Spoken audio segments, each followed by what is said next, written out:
여호수아서가 가나안 정복 시대의 이야기였다면 사사기는 가나안에 정착한 이스라엘이 어떻게 살았는지에 대한 이야기입니다. 이제 그들은 하나님이 주신 땅에서 비로소 정착 생활을 하게 되었습니다. 이집트를 떠난 지 40년이 넘어서야 말이죠. 그동안 이집트에서 출발한 첫 세대는 모두 죽었고 광야 세대가 이제 새로운 역사를 이끌어야 할 과제를 물려받았습니다.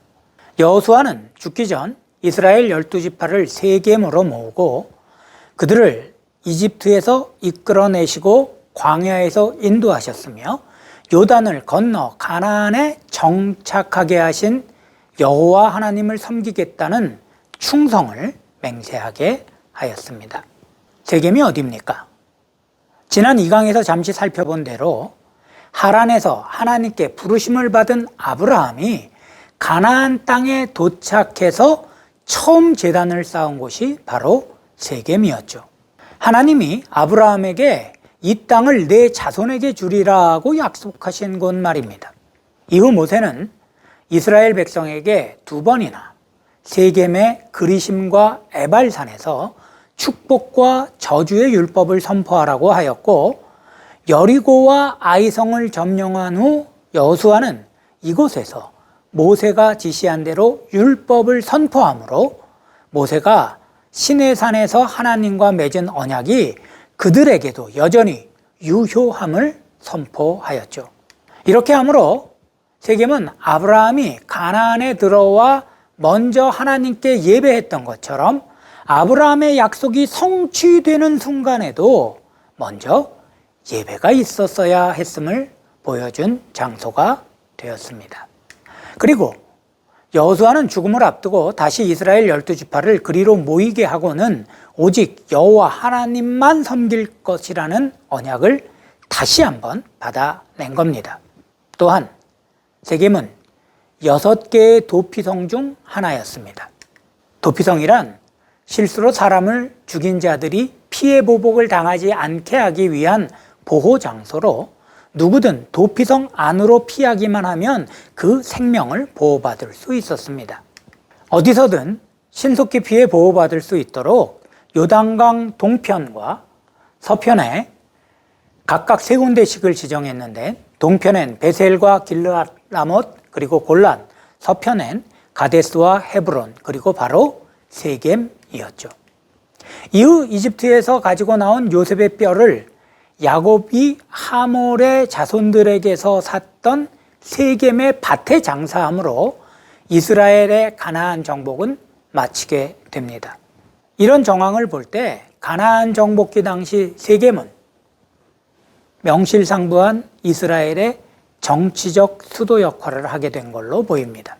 물론 이스라엘은 중앙정부가 있었던 게 아니라 여호와를 믿는 신앙으로 결속된 지파 공동체였으니 행정적인 수도는 아니었겠으나 세겜에서 매해 계약을 갱신하는 예식을 행하므로 당시 이스라엘 지파 공동체를 묶는 여호와 종교의 중심지로서의 역할을 한 건 분명해 보입니다. 자, 그렇다면 이렇게 이스라엘의 가나안 정착 이야기는 해피엔딩으로 끝나는 걸까요? 이 지도를 보시죠. 여기에 있는 붉은 점은 이스라엘이 정복하지 못한 성읍을 보여줍니다. 각 지파의 영역과 겹쳐서 볼까요?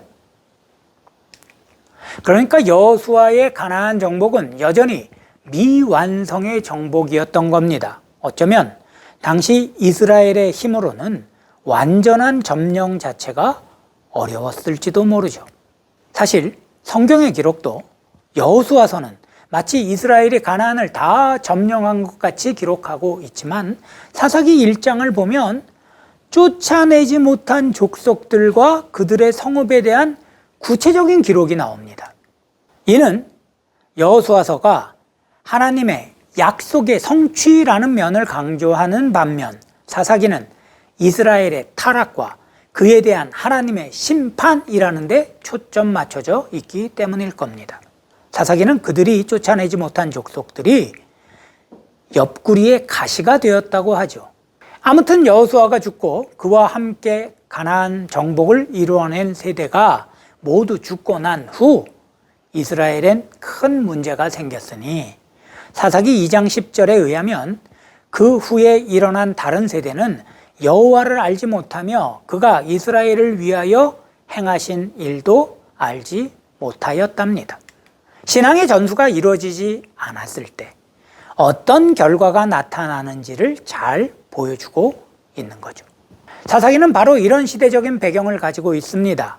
아무튼 이스라엘이 점령하지 못한 성읍들은 대부분 오랫동안 그 자리를 지켜왔던, 즉 그만큼 힘이 강성한 족속들의 성읍이었습니다. 너무 당연한 거 아닌가요? 힘이 센 부족의 성읍은 빼앗기 어려웠을 거고 약소한 성읍은 정복하기 쉬웠겠죠. 그런데 문제는 그들의 무력만이 아니었다는 겁니다.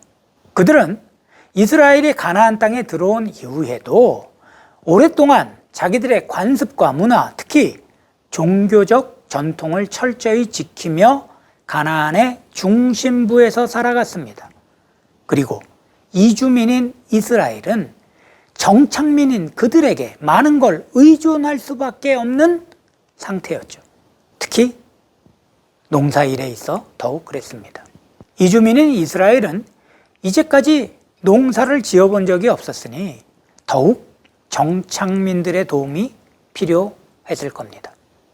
농사는 무엇보다 기후적 특징을 잘 이용해야 하는 일이죠. 매년 2번에 걸쳐 찾아오는 우기, 즉 이른비와 늦은비 때를 잘 활용해서 씨를 뿌리고 추수하는 기술이 필요했고 그 외에도 여러 농사의 기법들을 그들에게 배워야만 했습니다. 문제는 그들의 농사법이 그들의 종교, 즉 바알 신앙과 매우 깊이 관련되어 있었다는 겁니다. 그들은 자연의 풍성함으로 인한 농경의 비옥함은 바알과 그의 아내 아나스 사이에 성적인 관계를 통해 일어나는 일이며 사람들이 이 신화적 스토리를 실제로 행함으로 바알과 아나스의 일에 공헌할 수 있다고 여겼습니다. 이렇게 농경 문화라는 옷을 입은 바알 신앙은 정착 과정에 이스라엘에게 지대한 영향을 주어 그들로 가나안의 다신 숭배 사상이라는 영적 타락과 함께 성적 타락이라는 실제적 타락에까지 이르게 만들었죠. 이에 하나님은 심판을 통해 이런 것들이 그들에게 얼마나 큰 고통이 되는지를 보여주셨습니다. 도움을 받고자 했던 민족들에 의해 오히려 지배당하고 노략질 당하는 고통이 그들에게 임하게 하셨죠. 하지만 그들의 고통이 심해져 하나님께 호소할 때는 그들을 구원할 지도자를 세워 이 민족의 압제에서 벗어나게 하셨으니 그들이 바로 사사입니다. 사사기에는 모두 12명의 사사가 등장합니다. 아주 짧은 기록만 있는 사사를 소사사라고 하고 이야기에 기승전결을 두고 소개된 사사를 대사사라고 합니다만 그들의 역할은 한결같이 고통받는 이스라엘을 이 민족에게서 구원해내는 일이었죠. 보시는 건 각 사사가 어떤 대적들로부터 자기 백성을 구원했는지를 나타낸 표로 10장 이후의 소사사들은 대적이 언급되지 않았습니다만 지도와 함께 보시면 사사들은 주로 자기 지파와 인접해 있는 이방 민족과 싸웠다는 걸 알 수 있습니다. 한 가지 주의할 점은 사사기의 내용이 연대기적 서술이 아니라는 겁니다. 시간적 흐름에 따라 있었던 일이 아닌 지역별, 즉 지파별로 일어난 사사들의 이야기를 기록한 거죠. 사사기의 순서에 따라 지도에 표시하면 이렇게 됩니다. 이스라엘 지파 전체를 한 바퀴 돌아가며 당시의 상황을 설명한 겁니다. 지도를 보면 유다에서 시작하여 베냐민, 에브라임 산지, 이스라엘 골짜기, 길르앗 산지를 거쳐 다시 이스라엘 서쪽 골짜기, 해안 평야, 그리고 마지막엔 다시 유다 산지로 돌아왔다는 걸 볼 수 있습니다. 한 가지 더 우리가 주목해서 봐야 할 건 각 사사가 전쟁을 벌일 때 지파 간의 연합이 거의 이루어지지 않았다는 겁니다. 이번 강의 앞부분에서 가나안에 정착한 12지파는 각자의 공동체를 이루고 살면서 매년 세겜에 모여 계약을 갱신했을 것이라고 말씀드렸었죠. 그런 의미에서 우리는 두 가지 추측이 가능합니다.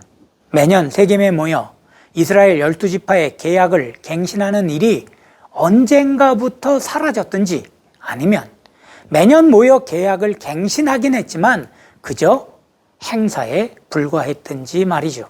어쩌면 세겜이 에브라임 산지에 있었다는 걸로 봐서 한때 이스라엘을 대표했던 에브라임 지파의 영향력이 그만큼 줄어들었다는 의미일지도 모릅니다. 어쨌든 이는 지파 간의 결속이 느슨해졌다는 것을 우리에게 보여줍니다. 특히 이스라엘이 신앙 공동체였다는 측면에서 볼 때 이건 큰 문제였죠.